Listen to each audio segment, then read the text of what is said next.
कभी कभी मैं एक एक साल डेढ़ डेढ़ साल घर बैठा हूँ विद नो वर्क। मेरा एक बहुत बड़ा पब्लिक स्कैंडल मेरा हो गया था। In that period my mother passed away 2002 to 2004-5 मेरा बहुत बुरा हाल था। Like I was bankrupt. Ranvir Shorey एक ऐसे एक्टर जिन्होंने अपने जर्नी में काफ़ी चैलेंजेस तो देखे हैं, लेकिन अपने मेहनत और काबिलियत के बल पर बॉलीवुड पर अपना नाम बनाया है। अगर 20 साल पुरानी बात की जाए रणवीर, जैसे अगर खोसला का टर्निंग पॉइंट था, उसके पहले इंडस्ट्री का पर्सपेक्टिव और उस फिल्म के बाद जब 2 फिल्म बैक टू बैक अच्छी चली, उसके बाद इंडस्ट्री का पर्सपेक्टिव कितना नज़रिया बदला? बहुत फ़र्क पड़ता है, बहुत फ़र्क पड़ता है। सो 2006 में जब खोसला लगी ना, तब मैं already luckily I was already doing a TV show जो कि अच्छा चल रहा था, great Indian comedy show, the great Indian, which is suppose to be the fountain of the subsequent comedy shows जो बाद में। स्टार वन पे था, राइट? जी, सावन पे। सो लकीली उस वक्त मेरे लिए चीज़ें इतनी बुरी, बट उसके बिल्कुल पहले 2002 टू 2004-5 मेरा बहुत बुरा हाल था। लाइक आई वाज बैंकरप्ट, मतलब पैसे बिल्कुल कहते हैं ना खत्म, कुछ भी नहीं। This is after VJing, and I had a really bad phase वहाँ पे। A lot of things went wrong for me in those 2 years. मेरा एक बहुत बड़ा पब्लिक स्कैंडल मेरा हो गया था। In that period my mother passed away. I was broke. My family was going through a financial crunch. So it was a really terrible time for me from 2002 to 4-5 तक। फिर great Indian comedy show मिला तो recovery थोड़ी शुरू हुई।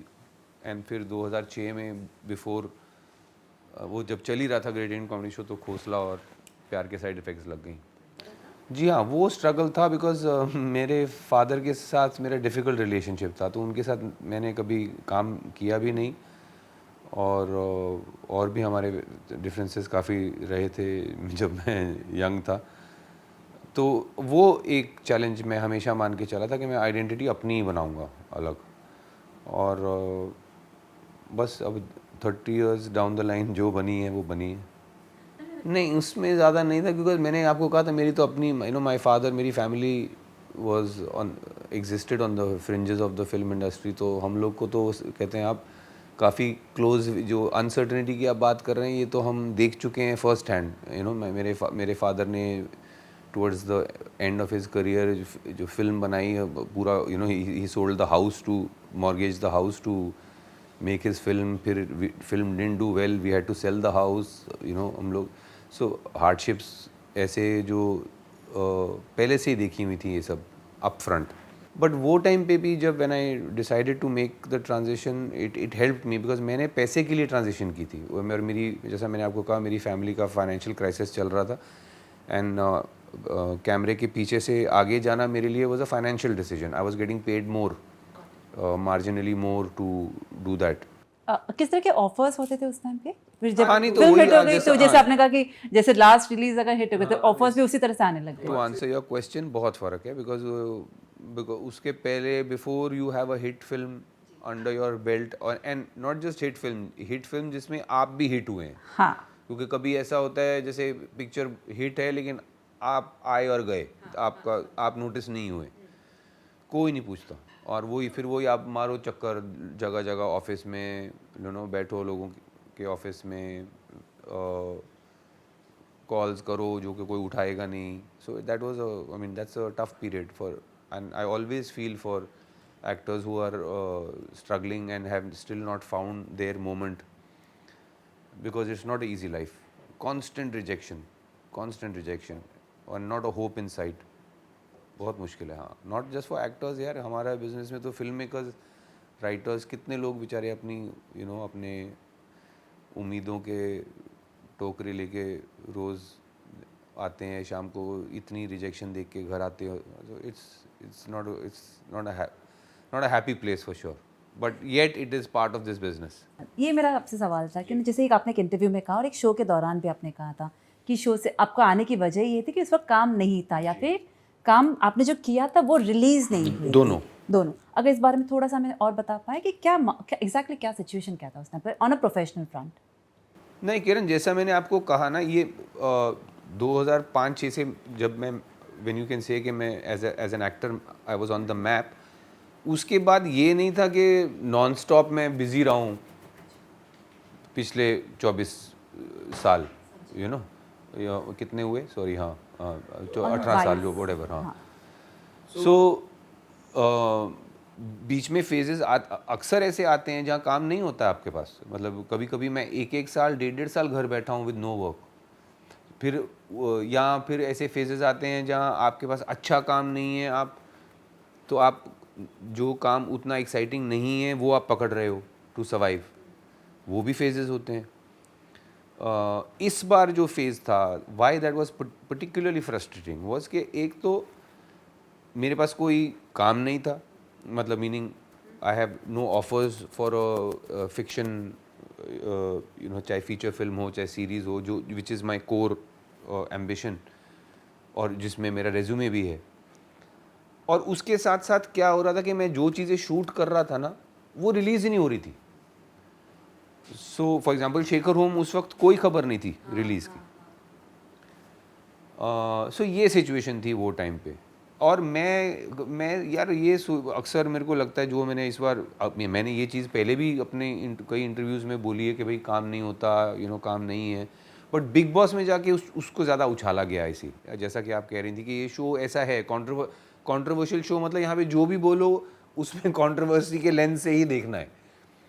सो इसलिए शायद ज़्यादा उछाला गया. और मैं नहीं कतराता, हाँ मैं थोड़ा ऑफ द कफ बात करने वाला आदमी हूँ. अगर मेरे पास काम नहीं होगा मैं बोल दूंगा यार मेरे पास काम नहीं है. I will not try to be, you know, guarded about it कि मैं ऐसा कहूँगा तो फिर मुझे और काम नहीं मिलेगा, या लोग सोचेंगे कि मैं इतना कॉम्प्लिकेटेड इतना सोच नहीं दूर पाता तक का हूँ. नहीं हाँ, सोचते. मेरी चेस खेलने की मेरी, यू नो, इतनी एबिलिटी नहीं है. मैं ज़्यादा सांप सीढ़ी वाला आदमी हूँ. सो जब मुझे लगता है कि नहीं है तो मैं बोल देता हूँ. अपने लाइफ में जब शुरुआती में जैसे आपने वो 2 साल का जो बताया, स्कैंडल हो गया या फाइनेंशियली आप नहीं सिक्योर थे, इसी बीच पर्सनल लॉस हो गया मदर का, उसी के बारे में अगर थोड़ी मैं जानना चाहूँगी. एक तो कि जैसे हम कह रहे हैं ना, जब हम बात कर रहे हैं बिग बॉस की कि मिस इंटरप्रेट करते हैं लोग छोटी बात का, क्या लगता है कि आपके पर्सनल लाइफ को लेके भी इसी तरह की चीज़ें हुई है कि लोगों ने ज़्यादा उसमें हुआ कुछ और, लोगों ने ज़्यादा उसमें मिर्च मसाला लगा और कुछ ज़्यादा बात बिगड़ गई? नहीं, देखिए, पर्सनल लाइफ या प्रोफेशनल लाइफ, जब आप एंटरटेनमेंट में, फिल्म और एंटरटेनमेंट में होते हैं, स्पेशली समबडी लाइक मी, मैंने आपको कहा I was born on the fringes of the film industry. So मेरे तो सरनेम का भी एक टैग है, उसका भी एक सर्टन बैगेज मेरे साथ चलता है. तो इस नज़रिए से ना आपके दुश्मन काफ़ी होते हैं. People who don't want to see you succeed, who want to,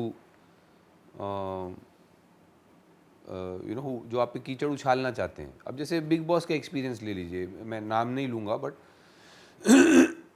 certain को कंटेस्टेंट्स मेरे जो हैं, उनकी पीआर टीम्स बहुत एक्टिवली दे वर्क टू कीचड़ उछालना सोशल मीडिया पे या मीडिया में, एक्टिवली वो करते हैं. ऐसे ही मेरे और पुराने भी हैं और पुराने लोग भी हैं जो who don't like me, you know, who have an axe to grind with me.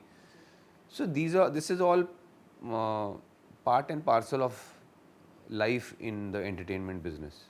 उस वक्त जब भट्ट एक बहुत बड़े नाम थे, जिस वक्त आपके साथ में हुआ, बहुत बुरे फेज से आपने गुजरा, कई सारे दुश्मन आपके हुए, इंडस्ट्री वालों से कोई सपोर्ट मिला? बिल्कुल. दोस्त मेरे जो आज भी दोस्त हैं, वो तब भी दोस्त थे.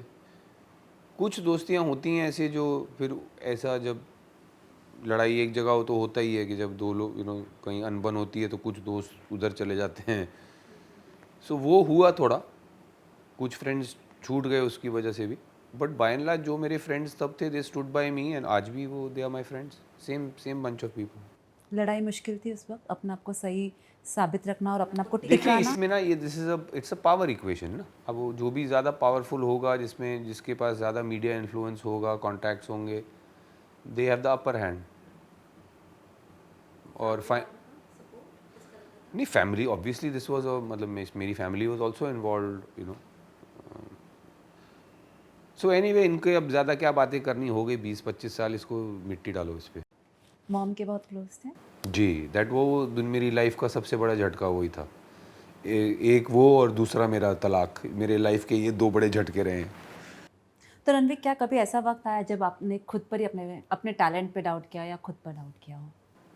Not really,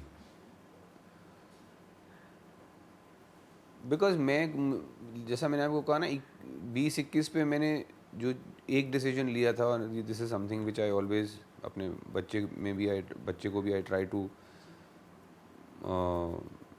tell him this and to all youngsters I meet.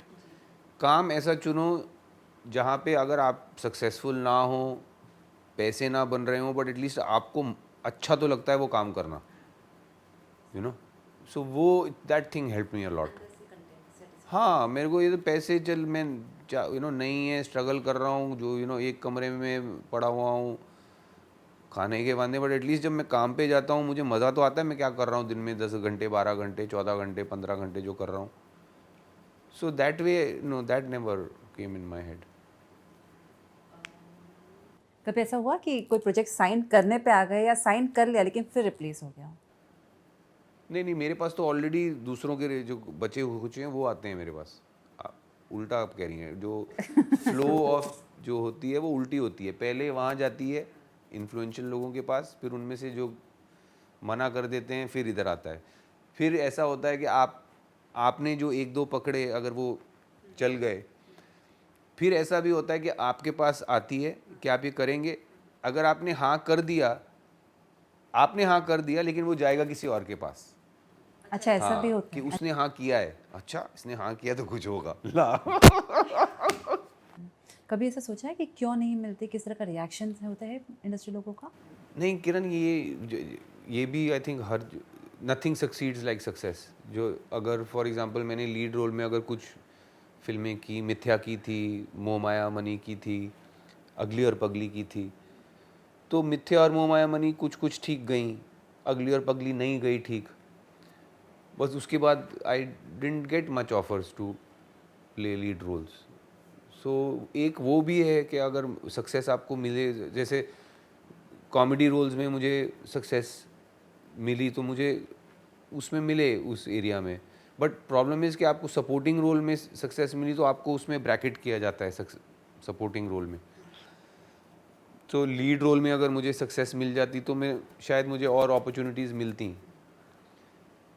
But having said that, फिर मैं यही रोता हूँ ना कि हाउ कम कुछ लोग जो लीड रोल करते हैं नहीं सक्सेसफुल, फिर भी उनको बार बार अपॉर्चुनिटीज़ मिलती हैं, बट हम जैसों को जिनको 2-3 ही मौके मिले और एक भी स्लिप हुआ तो दूसरा अपॉर्चुनिटी नहीं मिलती। इसीलिए मैं विलाप करता हूँ, रोता हूँ कि इट्स अनफेयर, ऐसा नहीं होना चाहिए।